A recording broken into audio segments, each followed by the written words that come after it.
The question then was, what is the one thing you knew now that you didn't know growing up? And then I said, self-awareness. And so, I gave a story about my father wanted me to be an accountant. That wasn't my plan. I grew up in a military barracks, right? My dad was a military man. So, and I was the last in my family. My siblings, I was the last in my siblings. So my parents were already older couples when I was born. Okay, so being in the barracks is like, it's a city, it's a town by itself. Right after high school, a year or two, I got married. And so I had my first child, I think at the age of 22. I already had my first child. And so gracefully, I was blessed to had, met my wonderful husband. And so even though I didn't choose what my dad wanted me, because he wanted me to go to school, become an accountant. Here I am, right after high school, you got married. Hey, what's going on? And I would say my older siblings, none of them went beyond high school.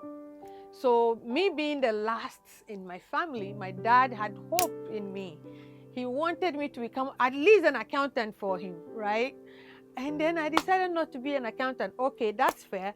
So if you are not becoming an accountant, at least go to college, right, for him. But hey, I got married. What? One of the things that favored me was because I met a responsible person. I met someone who already knew, what he is about, what is going on, and what he wants, right?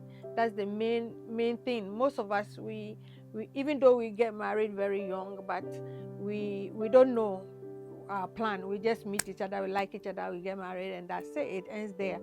But no, I would say my marriage, it was unintentional. It was something that was meant to be, because hey, he chose me, and I was so young, and at that age, I wasn't the kind of a lady that somebody would want as a wife at that age, because I was still growing, right?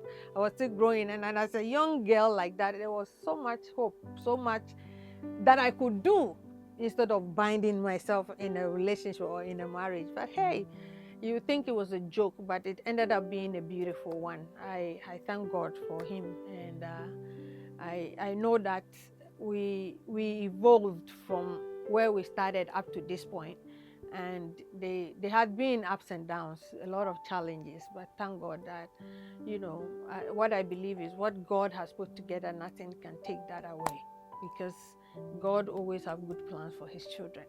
So right after high school, I got married and then had my first child. So now, growing up, I had to become a wife at that point, at that young age. I had other, relatives living with us. We were a big family. So I had to be the mother of all of them. I have to take care of my own child and take care of myself, and don't forget my husband. So as a child, I'm raising children, well, I wasn't a child. I was over 20 years, so I wasn't a child, but I would see myself at that time as a child raising children. Got to a point that, pressure was on him, because then when I had my first child, I had to stop working. So I was working at the Ghana International Airport, guys. At that young age, though, I was working at the Ghana International Airport as an freight forwarder.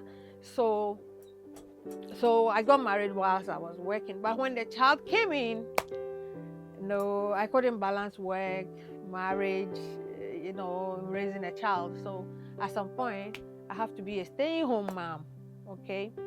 I have to be a stay-at-home mom to help raise my child. And so then he was working, then I had to stay home. Then some point, I had my second child. fortunately for her, after she came, I had to travel. So I left her behind. She was like around 1 getting to 2 years. So I travel on and off, on and off. And then at some point, he would be raising his children. After some point, I had to take them with me. So for years, and this is very, very important that I wanted to highlight this particular place. A lot of people say that distant marriages doesn't work. And today I would challenge many of you that it's not true. It is your mindset and your commitment to each other. I did it over two decades, but still, I'm still here. So I wouldn't say distance is the problem. Is the commitment and the sacrifices that one would not want to make. But anyhow, I still want to say thank you to my husband for that sacrifice he did for me. Okay, so it's not all. We continue from there. So at some point, I became a single mom, and at some point, he became a single dad. Because then I was away, he has to raise the children. He did so marvelous with his kids. Oh my God. And then at some point they had to move with me, and the excitement, a mother with 4 children, I have to, go to work, come home, take them to school, go back to my second job, and it wasn't easy. It was not easy, but it worked out. The good thing was my oldest daughter was growing up to a point she can do a few things for herself. And so it got to a point that she was helping out with her siblings. And she was doing fantastic. It was doing so great. I think even better than me being their mother, because she is very strict. She goes by, rules and all that, and she grew up with that. But anyway, so at some point she became my helper. I mean, I appreciate that. Thank you. So so navigating from that point, coming always been a challenge for me, because raising 4 children by myself and had to be their mother, their father, and a provider at some point was a big deal and a great challenge. But hey, it got to a point that I realized that there are a lot of ups and downs that I went through that I wish I would share for others to learn.